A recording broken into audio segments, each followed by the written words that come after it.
Hello, ഇന്നത്തെ നമ്മുടെ dish കുറച്ച് ഹെൽത്തി ആക്കിയാലോ. ചെറുപയർ വെച്ചിട്ടാണ് ഞാൻ ഈ വട ഉണ്ടാക്കിയേക്കണത് കേട്ടോ. ശരിക്കും ഒരു പരിപ്പ് വട ലുക്കൊക്കെ അല്ലേ കാണുമ്പോ, ടേസ്റ്റ് പരിപ്പ് വടനേക്കാളും അടിപൊളിയാണ്. അപ്പൊ ചെറുപയർ വെച്ചിട്ട് ഈ വട എങ്ങനെ ഉണ്ടാക്കുക നോക്കാം. അപ്പൊ ഞാനിത് ഇതേപോലെ ഒരു 2 കപ്പ് ചെറുപയർ ഞാനൊരു ഓവർനൈറ്റ് വെള്ളത്തിലിട്ട് വെച്ചിട്ടുണ്ടായിരുന്നു കേട്ടോ. ഇല്ല വെച്ചെങ്കിൽ കാലത്തിട്ട് വെച്ചിട്ട് വൈകുന്നേരം നമുക്കിത് ഉണ്ടാക്കാവുന്നുള്ളൂ. അത് ഞാൻ നന്നായിട്ട് കഴുകി എടുക്കുകയാണ്.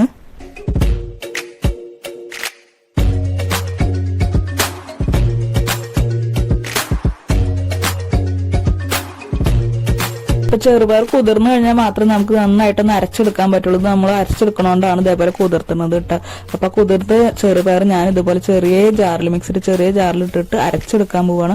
നന്നായി ഒന്ന് അരയേണ്ട, എന്നാലും ജസ്റ്റ് ഒന്ന് നന്നായിട്ടൊന്ന് അരഞ്ഞു കിട്ടണം കേട്ടോ. ഒരുപാട് പേസ്റ്റ് ഒന്നാണല്ലോ, ഇതേപോലെ ആയി കിട്ടിയാൽ മതി. അപ്പൊ നമ്മളിതിൽ വേറെ വെള്ളം കാര്യങ്ങളൊന്നും ചേർക്കണില്ല. അതുകൊണ്ട് തന്നെ ഇതേപോലെ ഒന്ന് പിടിക്കുമ്പോൾ കറക്റ്റ് ആ ഒരു ഉണ്ട പരുവത്തിൽ നമുക്ക് കിട്ടുകയാണെങ്കിൽ അതാണ് അതിന്റെ കറക്റ്റ് പാകം. കണ്ടില്ല, ഇതേപോലെ ഒരു ഉണ്ടയിട്ട് കിട്ടുകയാണെങ്കിൽ പിന്നെ അതിൽ വേറെ കൂടുതൽ വെള്ളം ചേർത്ത് കൊടുക്കണ ഒരു ആവശ്യമില്ല.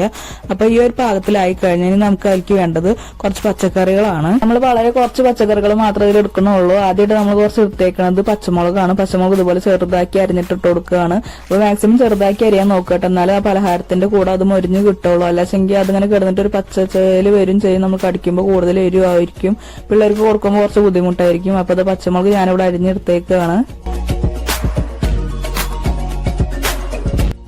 കൂടെ തന്നെ നമ്മൾ അരിഞ്ഞെടുക്കുന്നത് വേപ്പിലയാണ്. അപ്പൊ വേപ്പില ഞാനിവിടെ ഒരു തണ്ട് വേപ്പില മാത്രമേ എടുത്തിട്ടുള്ളൂ, ഒരുപാടൊന്നും ആവശ്യമില്ല കേട്ടോ.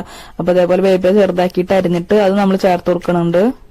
അതുപോലെ തന്നെ ഈ ഒരു കുഞ്ഞേ കഷ്ണം ഇഞ്ചിയാണ് ഞാൻ എടുത്തേക്കണത് കേട്ടോ. ഈ ഒരു ചെറിയ കഷ്ണം ഇഞ്ചിയും കൂടി ഇഞ്ചി ഞാൻ അരിഞ്ഞു കൊടുക്കണില്ല, കാരണം അരിഞ്ഞു കൊടുക്കുമ്പോൾ ഒരുപാട് വണ്ണത്തിൽ വന്നു കഴിഞ്ഞാൽ അത് അതിൽ കടിച്ചു കഴിഞ്ഞാൽ ടേസ്റ്റ് പോകും. അപ്പൊ ഞാൻ ഇതേപോലെ ഒരു ഗ്രേറ്റർ വെച്ചിട്ട് ഗ്രേറ്റ് ചെയ്തെടുക്കണം. അതാകുമ്പോൾ പണി എളുപ്പമാണ്, നമുക്ക് പെട്ടെന്ന് അതിന്റെ ഒരു ഇത് കിട്ടും. ചതച്ചെടുക്കണേക്കാളും പകരം എളുപ്പത്തിൽ ഇങ്ങനെ ചെയ്തെടുക്കാൻ പറ്റും കേട്ടോ. അപ്പൊ അതും കൂടി ചെയ്തിട്ടുണ്ട്. ഇത്ര ആയി കഴിഞ്ഞാൽ പിന്നെ നമ്മളിവിടെ എടുക്കുന്നത് ഒരു സവോളയാണ്. ഒരു സവോള മാത്രം മതി. ഒരു സവോള, ഒരു മീഡിയം സൈസ് ഒരു സവോള, അതും ഇതേപോലെ ചെറുതാക്കിയിട്ട് കട്ട് ചെയ്തെടുക്കുകയാണ് കേട്ടോ.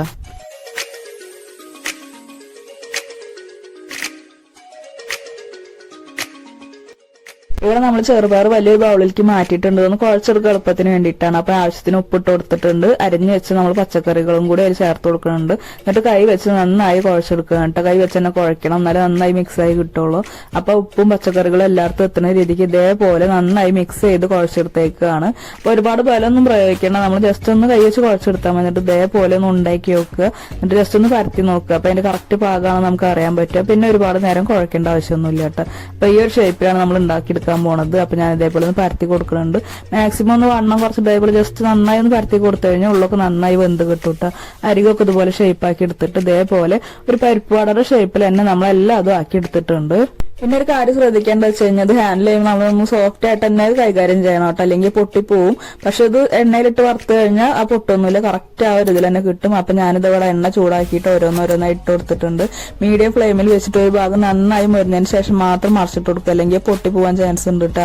അപ്പൊ നമ്മളിതിൽ വേറെ അരിപ്പൊടിയും കാര്യങ്ങളും ചേർത്ത് കൊടുക്കണില്ലല്ലോ, അതുകൊണ്ടാണ് അങ്ങനെ വരുന്നത്. അപ്പൊ നന്നായിട്ട് 2 ഭാഗം ഇതേപോലെ മൊരിച്ചെടുക്കുകയാണ്. ഈ ഒരു കറക്റ്റ് കളറായി കഴിഞ്ഞാൽ നമ്മളെ പലഹാരം ഇവിടെ റെഡി ആയിട്ട് ഈ ഒരു ബ്രൗൺ കളർ ആയാൽ മതി, ഗോൾഡൻ ബ്രൗൺ കളർ ആയാൽ മതി. നല്ല ടേസ്റ്റ് കഴിക്കാൻ വേണ്ടിട്ട് ഒരു പ്രാവശ്യമെങ്കിലും നിങ്ങൾ എന്തായാലും ഉണ്ടാക്കി വെക്കണം കേട്ടോ.